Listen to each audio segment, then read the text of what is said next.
নমস্কাৰ বন্ধুসকল, welcome to my YouTube channel Assam career update. আজি পুনৰ আপোনালোকৰ বহুত ভাল খবৰ আহি গ'ল। পিডব্লিউডি বিভাগৰ ফালৰ পৰা নতুনকৈ চাকৰি মুকলি কৰিছে 2025 বৰ্ষৰ কাৰণে। প্ৰায় 8900 প্লাছ ভেকেন্সি মুকলি কৰিছে। গ্ৰেড 3 আৰু গ্ৰেড 4 লেভেলৰ ভেকেন্সি হয়। 10 পাছ হওক, 12 পাছ হওক, ডিগ্ৰী পাছ হওক, সকলোৱে অসমৰ সকলোৱে আবেদনসমূহ কৰি ল'ব পাৰিব। সো কেনেদৰে আবেদনসমূহ কৰিব পাৰিব, কোনটো পদৰ ক্ষেত্ৰত কিমানকৈ এজ ক্ৰাইটেৰিয়া বিচাৰিছে, কোৱালিফিকেশ্যন বিচাৰিছে, সিলেকশ্যন প্ৰচিডিউৰ কি হ'ব, অৰ্হতা কিমান লাগিব, সকলোখিনি কথা এই ভিডিঅ' যোগে আলোচনা কৰা হ'ব। সো যদি ভিডিঅ'টো ভাল পায় ভিডিঅ' লাইক কৰিব পাৰে, লগতে চেনেলটো সাবস্ক্ৰাইব কৰি দিব পাৰে, এনেকুৱা ভিডিঅ'সমূহ প্ৰতিদিনে পাই থাকিব।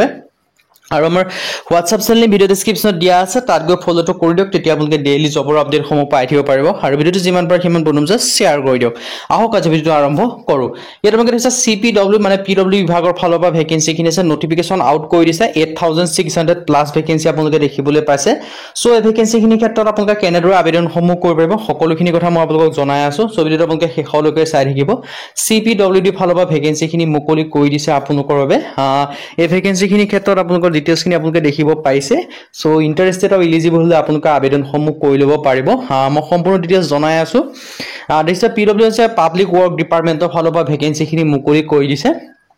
সো এটা আপোনালোকৰ চেণ্ট্ৰেল পাব্লিক ৱৰ্ক ডিপাৰ্টমেণ্ট হয়, তাৰ পৰা ভেকেন্সিখিনি মুকলি কৰিছে। সো যদি ডিটেইলছখিনি মই পোনপ্ৰথমে আপোনালোকক মই এটা অভাৰভিউ দি দিব বিচাৰিছোঁ।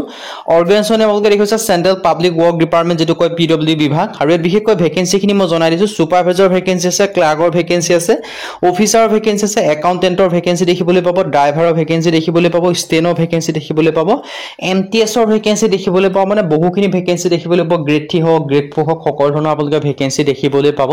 সো যদি আপোনালোকে ইণ্টাৰেষ্টেড হয়, যদি আপোনালোকে আবেদনসমূহ কৰিম বুলি ভাবি আছে, তেন্তে ভেকেন্সিখিনিৰ ক্ষেত্ৰত আবেদনসমূহ কৰি ল'ব পাৰিব। টোটেল পোষ্টৰ কথা দেখিব যে 8600 প্লাছ ভেকেন্সি আপোনালোকে দেখিবলৈ পাব। এপ্লাই মই যদি ক'বলৈ যাওঁ, অনলাইন যোগে কৰিব পাৰিব। হু কেন এপ্লাই, অল ইণ্ডিয়া মেল হওক, ফিমেল হওক, সকলোৱে ভেকেন্সিখিনিৰ ক্ষেত্ৰত আবেদনসমূহ কৰি ল'ব পাৰিব। সো যদি আপোনালোকে ইণ্টাৰেষ্টেড হয়, যদি আপোনালোকে আবেদনসমূহ কৰিম বুলি ভাবি আছে, তেন্তে আবেদনসমূহ কৰি ল'ব পাৰিব। মিনিমাম এজ 18 বছৰ হয়, মেক্সিমাম আপোনালোকে 42 ইয়াৰ্ছলৈকে আবেদন কৰিব পাৰিব। 18 পৰা 42 বছৰলৈকে আবেদনসমূহ কৰি ল'ব পাৰিব। লগতে আপোনালোকে এজ ৰিলেক্সনসমূহ লাভ কৰিব পাৰিব। SC SC ক্ষেত্ৰত 5 বছৰকৈ, OBCৰ ক্ষেত্ৰত 3 বছৰকৈ লাভ কৰিব পাৰিব। আৰু PWBDৰ ক্ষেত্ৰত 10 বছৰ পৰ্যন্ত এজ ৰিলেক্সনসমূহ লাভ কৰিব পাৰিব। সো যদি আপোনালোকে ইণ্টাৰেষ্টেড হয়, ইলিজিবল হয়, আবেদনসমূহ যে কৰিম বুলি ভাবি আছে, আপোনালোকে কৰি ল'ব পাৰিব। চিলেকশ্যন প্ৰচেছ দেখিব পাইছে, এক্সাম হ'ব, ইণ্টাৰভিউ হ'ব, ডকুমেণ্টছ ভেৰিফিকেশ্যন হ'ব, এইকেইটা প্ৰচেছত আপোনালোকে চিলেকশ্যনসমূহ কৰা হ'ব। আৰু চেলাৰীৰ ক্ষেত্ৰত 8500 পৰা 56100 পৰ্যন্ত আপোনালোকে চেলাৰীসমূহ লাভ কৰিব পাৰিব। সো যদি ইণ্টাৰেষ্টেড হয়, ইলিজিবল হয়, আপোনালোকে আবেদনসমূহ কৰি ল'ব পাৰে। চেলাৰী আৰু এপ্লিকেশ্যন ফিছৰ ক্ষেত্ৰত জেনেৰেল OBCৰ আপোনালোকৰ application fees 100 rupees. SC SC PWD কোনো এপ্লিকেশ্যন ফিজ নাই। আৰু পে'মেণ্ট মোড আপোনালোকে অনলাইন যোগে কৰিব পাৰিব। সো আপোনালোকৰ এইটো এটা সুযোগ হয়, পে'মেণ্ট মোড আপোনালোকে অনলাইন যোগে কৰিব পাৰিব। আৰু এডুকেশ্যন কোৱালিফিকেশ্যন দেখিব পাৰিছে, 10 পাছ হওক, 12 পাছ হওক, ITI পাছ হওক, বা সকলোৱে ভেকেন্সিখিনিৰ ক্ষেত্ৰত আবেদনসমূহ কৰিব পাৰিব। 10 পাছলৈও আবেদন কৰিব পাৰিব, 12 পাছলৈও আবেদনসমূহ কৰিব পাৰিব।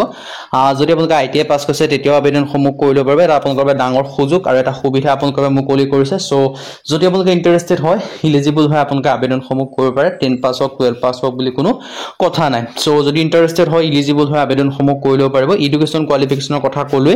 আৰু ইম্পৰ্টেণ্ট ডকুমেণ্টছৰ কথা জনাই দিছোঁ। আধাৰ কাৰ্ড লাগিব, 10 ক্লাছৰ চাৰ্টিফিকেট মাৰ্কশ্বিট লাগিব, আৰু ৰেজিষ্টাৰ মোবাইল নম্বৰ লাগিব, ইমেইল ID লাগিব, পাছপোৰ্ট সাইজ ফটোগ্ৰাফ লাগিব। সেইকেইটা ডকুমেণ্টছ হ'লে আপোনালোকে আবেদনসমূহ কৰি ল'ব পাৰিব। সো যদি আপোনালোকৰ এইকেইটা ডকুমেণ্টছ আছে, তেন্তে আবেদনসমূহ আপোনালোকে কৰি ল'ব পাৰিব। সো যদি ইণ্টাৰেষ্টেড হয়, ইলিজিবল হয়, আবেদনসমূহ যি কৰিম বুলি ভাবি আছে, তেন্তে আপোনালোকে আবেদনসমূহ কৰি ল'ব পাৰিব। আৰু ইয়াৰ আবেদনসমূহ কেতিয়াৰ পৰা ষ্টাৰ্ট হ'ব, মই সেইটো কথাও জনাই আছোঁ। এখন আপোনালোকৰ অফিচিয়েল নটিফিকেশ্যন হয়, আৰু এপ্লাইসমূহ কেতিয়াৰ পৰা কেতিয়ালৈ চলিব, সেইখিনিও আপোনালোকক জনাই আছোঁ। সো আপোনালোকে ভিডিঅ'টো শেষলৈকে চাই থাকিব, তেতিয়া আপোনালোকে সকলোখিনি কথা গম পাব পাৰিব। আৰু য'ৰ পৰা অফিচিয়েল নটিফিকেশ্যনটো পাইছে, সেই অফিচিয়েল নটিফিকেশ্যনৰ লিংকটো মই ভিডিঅ' ডেছক্ৰিপশ্যনত দিয়া থাকিব। তাতো আপোনালোকে ভিজিট কৰি সকলোখিনি কথা চাই ল'ব পাৰিব, লগতে আবেদনসমূহো কৰি ল'ব পাৰিব। সো এটা ডাঙৰ সুযোগ আৰু এটা সুবিধা আপোনালোকৰ বাবে মুকলি কৰিছে PWD বিভাগৰ ফালৰ পৰা। সো PWD বিভাগৰ ফালৰ পৰা এটা ডাঙৰ সুযোগ আৰু সুবিধা আপোনালোকৰ বাবে আহিছে। সো সুযোগ আৰু সুবিধা আপোনালোকে গ্ৰহণ কৰিব পাৰে। আৰু ডকুমেণ্টছৰ কথা মই আপোনালোকক জনাই দিছোঁ, সকলোখিনি কথা আপোনালোকে ধুনীয়াকৈ দেখিব পাৰিছে। সো যদি আপোনালোকে ইণ্টাৰেষ্টেড হয়, ইলিজিবল হয়, আপোনালোকে আবেদনসমূহ কৰি ল'ব পাৰিব। ইয়াত ধুনীয়াকৈ ভেকেন্সিখিনি কথা দেখিলে।